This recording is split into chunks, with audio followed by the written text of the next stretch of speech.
right, guys, this is Crazy Kevin. I'm here with my man Jojo Gonzalez. Jojo, how we doing, my man? Doing great. Doing So, great. you got a fight coming up, my man. I mean, talk to us a bit more about that matchup and what's maybe next for you here. Uh Man, Cheetos, man, I did my trying to do my homework on the kid's a beast. Yeah, wrestled 175 in JUCO, national champ. You know, that takes hard work and a lot of dedication, man. It's no joke to be at any level, Division three, whether you're JUCO, Division three, Division two, Division one. It takes a lot of grinding, you know. So just I'm just gonna respect this game, man. I'm not gonna take him lightly. I don't take any of my opponents lightly. I try to, really, give them the respect they earn, but also, let them know that I'm here to, to give be there for that battle. Yeah, no, 100%. We're definitely looking forward to this battle for sure, man. Now, with this fight camp, I mean, obviously, you're 1-0. I mean, what do you think you maybe learned that last fight camp, and what are you maybe doing different this one here? Uh, Pretty much just working on just, you always got stuff to work on. You know what I mean? Especially with this game, just in anything. Just listen to my coaches. Going over the old film that even especially I look over my amateur fights and what I need to improve from there. And then also this last fight that I had, I when you work on my angles, getting to the outside, not staying in the front. So just stuff my coach has in mind and stuff that I see that I bring to his attention that he also agrees with. So we've just been attacking everything lately. It's definitely awesome to hear. And now, with you competing at CFFC, I believe this is your first time competing over here. I mean, what was that kind of like to get the call? And do you think this is maybe your biggest organization you fought for so far? Yeah, I think so. I'm not familiar with the organizations, like that, but this probably is the biggest one I have fought at. I haven't. I mean, again, I have never fought out of the really so far out of state like this, so it's going to be interesting. It's obviously not at home, so it's a little bit of a different mindset going in. I feel like it's more of a relaxed mindset. No one's there. You're by yourself. You're just with your team, no family. The girlfriend's at home, so it's not. It's honestly like it's weird to say. I'm almost less nervous to to be out there than I am to be over here. I definitely think that's kind of a good way to look at it for sure, man. And now another thing I was wondering, I mean, now with your training camp, I mean, who's maybe the best training partners that are making you the best version of you here? So I actually have Isaiah Longs. He's 145. He walks around about 170 out of camp and stuff like that. He's he's probably my main training partner. And Swift, he's a 170 guy, like 6'2". Um, he walks around with 90. So I've got a bunch of bodies. I've been, bunch of different styles, bunch of different bodies that I've been just trying to get prepared for. You know what I mean? No, I definitely think that's important to, have some good training partners for sure. And now another thing with you, I mean, you've obviously competed on the grappling scene a little bit. I mean, talk to us a bit more about some of your favorite memories with your grappling competition so far. With just the grappling itself or wrestling as well. Just grappling for right now. It was pretty cool. My first one, I grappled against Bobby Fucini, I think his name is. I don't know how to say his last name. He's actually been doing, crazy amount of work in the jiu-jitsu world. He's been out in trials and stuff like that, and he's been placing. So it was pretty cool to see that recently. And then the last one I had was against a purple belt. Uh, I'm no jitsu, guy myself. I'm more of a wrestler, but it was cool to just grapple against high level guys and see where I'm at and defensively wise and offensively wise, what I need to work on. Now you mentioned your wrestling background. I mean, talk to us a bit more about kind of your first day wrestling and how you kind of got started with everything. So I've been wrestling since I was like 4. My dad was a wrestler in high school. He played football. I played football. I did a bunch of sports when I was younger, but wrestling just kind of stuck with me forever. And I just was getting good at it, and I just kind of stuck with it, and I was like, I want to wrestle in college, and then it just kind of, and then I just kind of took off from there. With your career as well too, I mean, obviously, you're only 1-0 in the pro scene. I mean, what was maybe the biggest difference from going amateur to pro? Um, Honestly, I feel a lot more comfortable with it being pro than it be amateur. You know what I mean?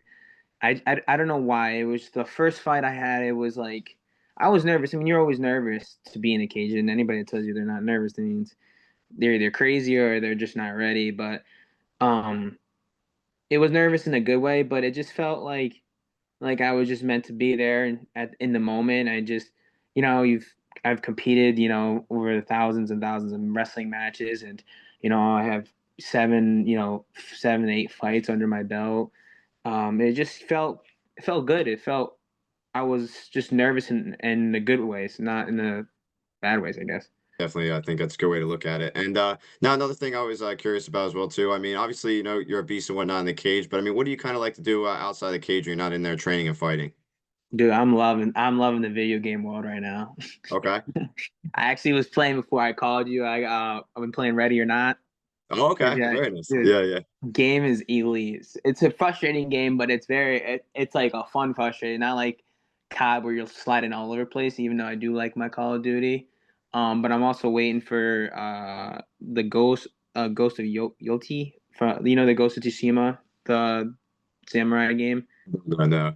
Oh, dude, you gotta play that. It's so sick. It's like a samurai game. It's like everything is like perfect on that game. Interesting. I'm waiting for that to come out. Just a couple other Gears is coming to PlayStation 5. I'm waiting for that too. So I'm definitely a video game head. I like coming home, unwinding with some video games and just hanging out.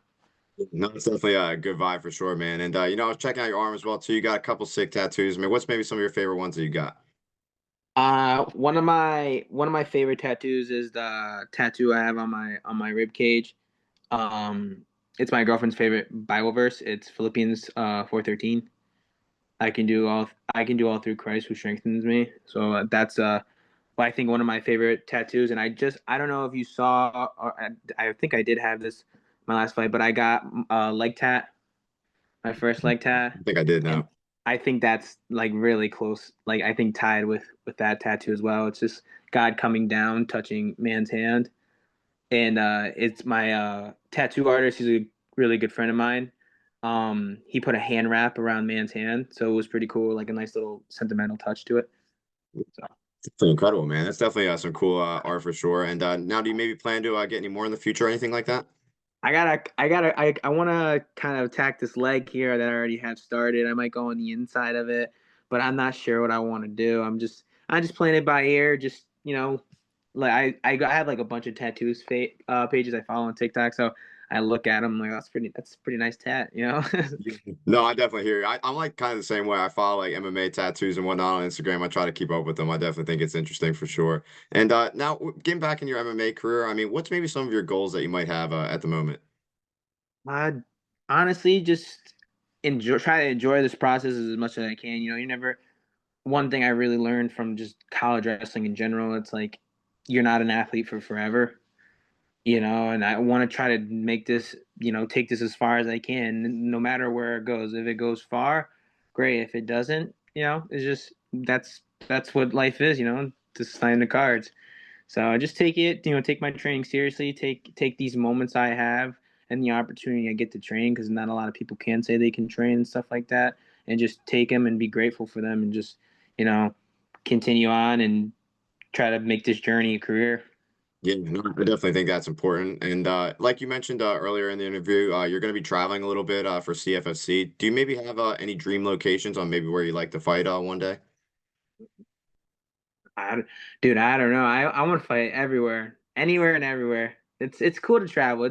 I like fighting at home. I make the most money when I fight home. Like that's the honest truth because you got all your home, you got your ticket sales, stuff like that.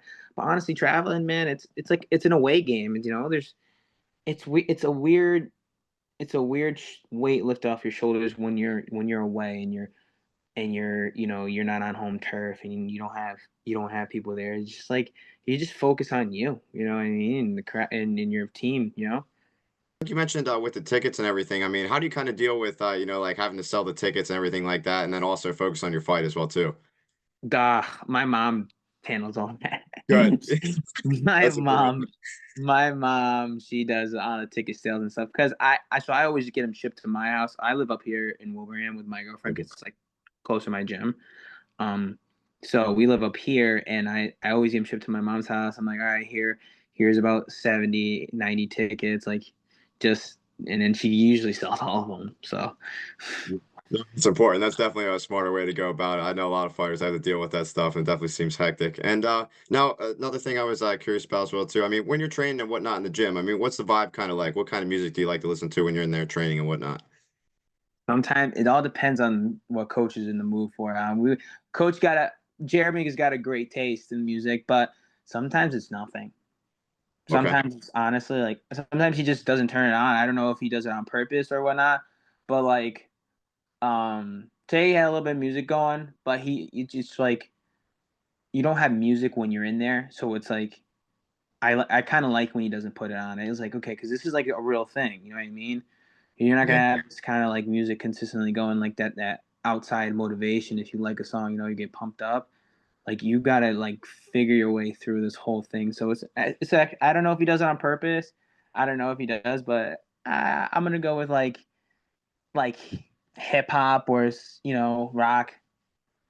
Nice. Yeah, no, I definitely think those are good choices. I definitely think that's interesting that you like to train without the music as well too. And Jojo, man, it's been awesome talking to you. I appreciate you coming on the show. I mean, what's maybe your final message out there for the fans that are going to be watching this video? Uh, just tune in. August 30th is going to be a banger. It's going to be a really good card, just in general, not just my fight, but there's a lot of dogs on it, a lot of dogs on that card and stuff like that. And yeah, come show some love, watch the fights, have a good time. I know Cheeto's going to bring it, and I'm going to bring it, and I'm excited to meet him and then throw down with them and maybe hang out with them after. You know what I mean? So it's going to be great. Yeah, no, we're definitely looking forward to seeing that fight. And like I said, I'm going to be at this one live, so it's definitely going to be an awesome one to see in person. And best of luck in this upcoming fight, my man. I appreciate you taking the time as well. Thanks for having me, brother. Appreciate it.